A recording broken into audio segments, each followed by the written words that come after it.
بسم اللہ الرحمن الرحیم۔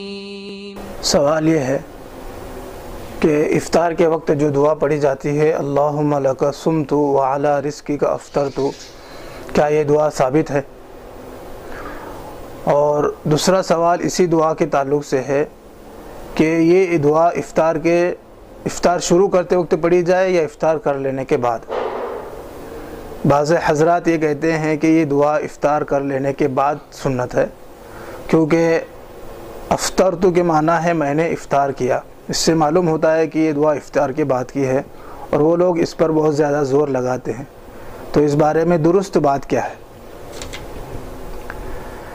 افطار کے وقت جو دعا پڑھی جاتی ہے اللہم لک صمت وعلی رزقک افطرت، یہ حدیث کی بہت ساری کتابوں کے اندر مروی ہے، سنن ابو داود میں، اسی طرح الزہد والرقائق لابن المبارک میں، طبرانی کبیر، طبرانی اوسط، سنن کبیر البیہقی، اس طرح حدیث کی بہت ساری کتابوں کے اندر یہ روایت ذکر کی گئی ہے، اور 4 یا 5 سندوں کے ساتھ یہ روایت مروی ہے، بیان کی گئی ہے۔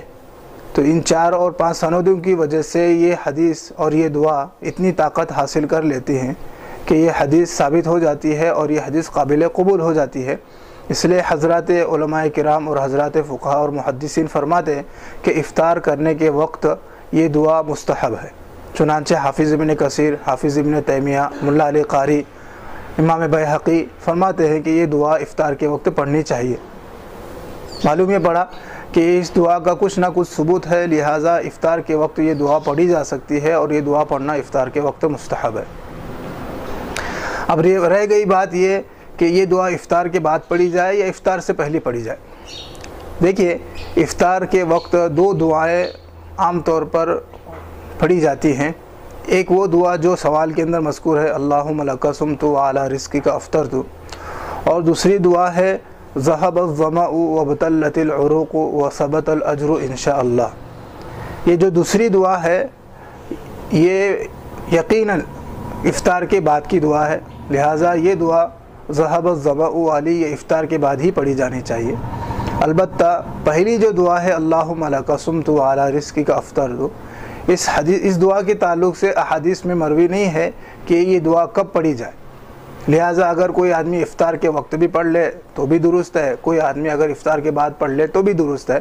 لہٰذا جو لوگ افطار کرتے وقت اس دعا کو پڑھتے ہیں وہ لوگ بھی صحیح کرتے ہیں، لہٰذا اس پر اصرار کرنا کہ یہ دعا افطار کے بعد ہی ہے، یہ اصرار درست نہیں ہے۔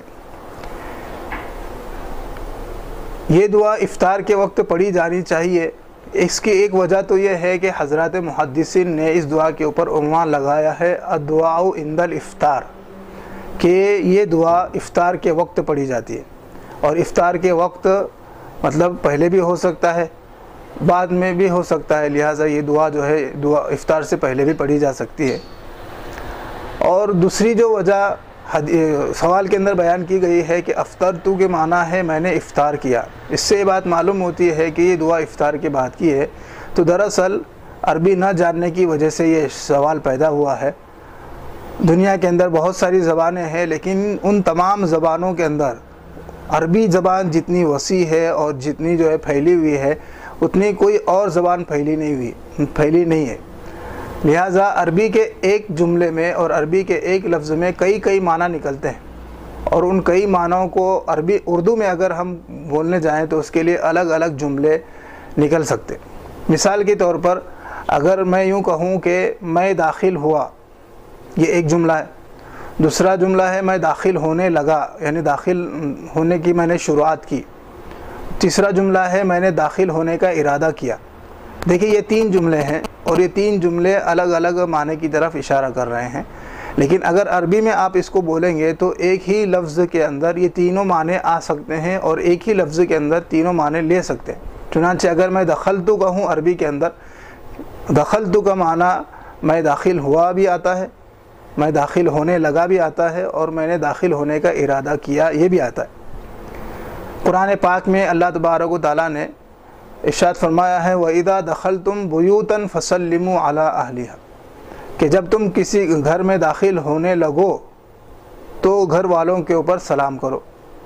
اب یہاں دیکھیے اللہ نے دخلتم کا لفظ استعمال فرمایا، داخل ہو جاؤ، حالانکہ یہ کوئی بھی مانتا نہیں کہ گھر میں داخل ہو جانے کے بعد سلام کرنا، بلکہ معنی یہ ہوتا ہے کہ جب ہم گھر میں داخل ہونے کا ارادہ کریں تب جو ہے گھر میں سلام کیا جائے، لہٰذا یہاں دخلتم کا ترجمہ ہوا جب گھر میں داخل ہونے کا ارادہ کرو۔ اسی طرح مسلم شریف کی ایک روایت ہے، اذا دخلتم المسجد، جب تم مسجد میں داخل ہونے لگو تو دعا پڑھو، اللہم انی اسألک من فضلک اللہم افتح لی ابواب رحمتک۔ تو اذا دخلتم کا لفظ اللہ نے حضرت نبی کریم صلی اللہ علیہ وسلم نے ارشاد فرمایا۔ اب دخلتم کا معنی اگر یہ لیں کہ جب داخل ہو جاؤ یہ دعا پڑھو، حالانکہ اسے کوئی نہیں مانتا کہ مسجد میں داخل ہونے کے بعد یہ دعا پڑھی جائے، بلکہ سب لوگ یہی کہتے ہیں کہ جب مسجد میں داخل انسان ہونے لگتا ہے تو یہ دعا پڑھی جائے۔ تو یہاں دخلتم کا ترجمہ ہوا جب داخل ہونے لگو، اور قرآن پاک میں وہاں دخلتم کا ترجمہ ہوا جب داخل ہونے کا ارادہ کرو۔ تو اسی طرح عربی کے اندر ایک ہی لفظ کے کئی معنی نکلتے ہیں، لہٰذا افطرتو کے معنی ایک ہو سکتے ہیں کہ میں نے افطار کر لیا، یہ ہو سکتے ہیں، لہٰذا اس معنی کرتے ہوئے اگر کوئی آدمی افطار کے بعد یہ دعا پڑھے تو بھی درست ہے، لیکن یہی ایک معنی نہیں آتے اس کے۔ افطرتو کا ایک معنی یہ ہوتا ہے کہ جب میں نے افطار کا ارادہ کیا، دوسرا معنی ہوتا ہے کہ میں افطار کرنے لگا یا میں نے افطار کرنا شروع کیا۔ تو ان معنی کرتے ہوئے اگر یہ دو معنی لیے جائیں تو اس صورت کے اندر یہ بات ثابت ہوتی ہے کہ یہ دعا افطار سے پہلے پڑھی جانی چاہیے۔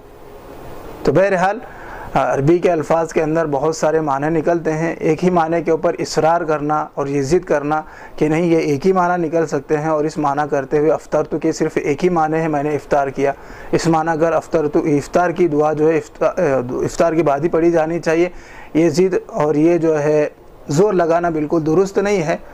افطرتو کا ایک ترجمہ ہوتا ہے میں افطار کرنے لگا ہوں تیرے رزق کے اوپر، لہٰذا یہ اس معنی کرتے ہوئے افطار سے پہلے بھی یہ دعا پڑھی جا سکتی ہے، اور اگر کوئی آدمی افطار سے پہلے یہ دعا پڑھ لے تو بھی درست ہے۔ اللہ تبارک و تعالیٰ اس بات کو صحیح طریقے پر سمجھ کر ہمیں عمل کرنے کی توفیق عطا فرمائے۔ وآخر دعوانا ان الحمد للہ رب العالمین۔